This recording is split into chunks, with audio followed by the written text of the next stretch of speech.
I'm breaking my TV cherry. This is the first television show I'm doing for Roast the Critics, and so we are going to roast the critics who hated Severance Season 1. The audience gave Season 1 of Severance 85%, while the critics gave it 97%. This show is a mind sex. That's the G-rated version of mindfuck. Severance is a show on Apple TV that's about a corporation that divides the brains of its employees so that they can only remember their work life at work and their home life at home. It puts a real spin on check your personal lives at the door. Brandon Zachary from CBR says Ben Stiller's horror series Severance asks interesting questions but gets lost in giving the answers. You, sir, are not only mistaken, but you are DOA. Dumb possum ass. Possum still starts with O, right? No, Ben Stiller is not channeling J.J. Abrams, the great mystery box creator. I may be only a season in, but I feel like I've been given enough answers to logically ask the next questions. Or what is it, Brandon? Are you too dense to follow this thing? Because it's a show that's actually requiring you to work. It's like exercise for your brain, and unfortunately, we're just not used to that. That's new. So sorry, Brandon. Did you have to work really hard? You have to work really hard to figure out what's going on? Yeah, maybe Brandon is severed. And so CBR is stuck with the ignorant side of him. Robert Lloyd from Los Angeles Times says, but really, even as an advocate of slow television, we might have got there in half the time with twice the effect. Okay, so Robert here says that he's an advocate of slow television, but let's shorten this thing down and let's speed things up. That's what does he consider slow television? Frasier? Let me tell you, this show is so intriguing and so mesmerizing that I want it to go slow. I want every mystery to be unraveled as slowly as possible. I bet Robert wishes the Lord of the Rings trilogy was condensed into a 90-minute film like Matt Walsh. Return of the King, you could have cut at least 45 minutes and it would have been a better movie. Typically, the way it works is the better something is, the more you want of it. Vikram Murthy from The Nation says, if the series wants to tackle the exploitation of labor, even in its own exaggerated way, it usually helps when the authoritarian's method of oppression makes sense. A corporation who surgically manipulates their employees' brains for their benefit not only makes complete sense, but is exactly the type of issue that would be on a voting ballot if this were at all real. You cannot tell me that major corporations wouldn't kill to have hard-steeled robots slaving away in their call centers and factories. There would be no salaries to pay, no HR issues.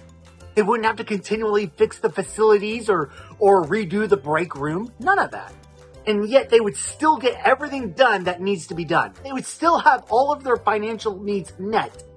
All right, let's jump over to the audience reviews. Laura M. gives Severance Season 1 half a star, says, this show is extremely overrated and show the manipulation of the audience when a big production with big names is behind a show. Show freaking what? Yeah, I mean, typically when you put star power into a production, you're gonna get a lot of interest. And if the star power and the production back up the marketing and lives up to the promise and the hype, then that audience is going to be in for the ride. So that's pretty much how it works in show business. Bill P. gives Severance Season 1 half a star and says, I am on episode 6 now and nothing really interesting has happened. It is so damn slow and boring. Okay, so if you read a book and you stop halfway through, it's fine if you got bored, but you do not have the credibility to tell people whether it's good or bad. For all anybody knows, the good stuff happens the second half of the book. But because you didn't commit and follow all the way through, you can't have an opinion. And the same thing with a TV series or even a movie. You can't stop at episode 6. You have 3 episodes left. You can't go to work and tell people that the show sucks. That you have not earned the right to do so.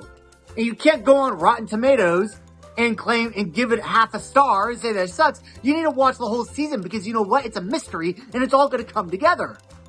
Pete W gives Severance Season 1 star, says, not for age 70 plus. Too vague, too repetitive.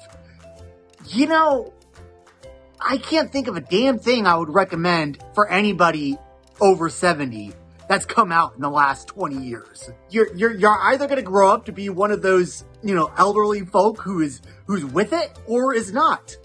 If you grow up to be a senior citizen who just hates everything, that's fine. But just keep your opinions to yourself because nobody cares. But if you are an older person that actually tries new things and tries to stay hip, yo, you know what I'm saying? You get jiggy with it. And yo, make a wicked cup of cool. If you're one of those people, then, yeah, definitely. We want to hear what you think as an older audience member. Stephanie S gives Severance Season 1 2 stars. Try saying that 7 times fast. She says, I watched a few episodes and really wanted to finish it, but the tired F word got too much for me, so I turned it off. Please create interesting content with expressive adjectives besides the tired F word and take out the gratuitous sex. Give as a real hero and regular families. It's not just the F word. It's tired F word. Yeah, the F word can make me really tired sometimes. And sometimes I'm even too tired to do the F word. Do they even curse at all on this show? I know Dylan, the one guy, he has, profanity-laced ideas. I know for sure there's no sex scenes. There's nothing gratuitous. If you're still in the mindset of counting all the bad words you hear or you're checking the rating to see what the movie is rated before you watch it, or checking to see if your child is too short to go on the roller coaster. What are you supposed to say to people who get hung up on the bad words or the non-existent sexual gratuity? But I like the last sentence. I do. She says, give as a real hero and regular families. When you are tired effing, it is good to give. Be the hero as you're tired effing and give. So, have you ever thought about being there for her? What do you mean? Except I don't know about giving it all to the families. That's definitely not in my wheelhouse. Alright, let's go on over to the most honest reviews. We have Vanessa Armstrong from Slash Film. She gives Severance Season 1 a fresh score. She says, Severance is a show that gets more mysterious the more it reveals. And the last 2 episodes of the season had me so anxious that my dog started whining at me in concern. Yeah, I agree. I have a heart condition and I felt it. My wife could hear my heart ticking louder than the show itself. Amelia Harvey from Frame Rated. She says about Severance Season 1, although Severance impressively mixes thriller with horror and sci-fi, it never runs too far from the truth about everyone's work-life balance. This show will make you reconsider how much of yourself and your personality you've given to a business. I haven't seen Season 2 yet. I'm really excited. I'm very optimistic. But that's all I've got. That's my first TV review here on Roast the Critics. Let me know what you think. What other TV shows would you want me to do? And I'll see you in the next video. Be the hero in the tired effing fuck you.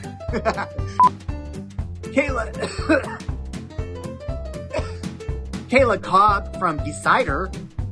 I'm coughing like a pup. Oh, choking on my own spit. And yes, I swallowed.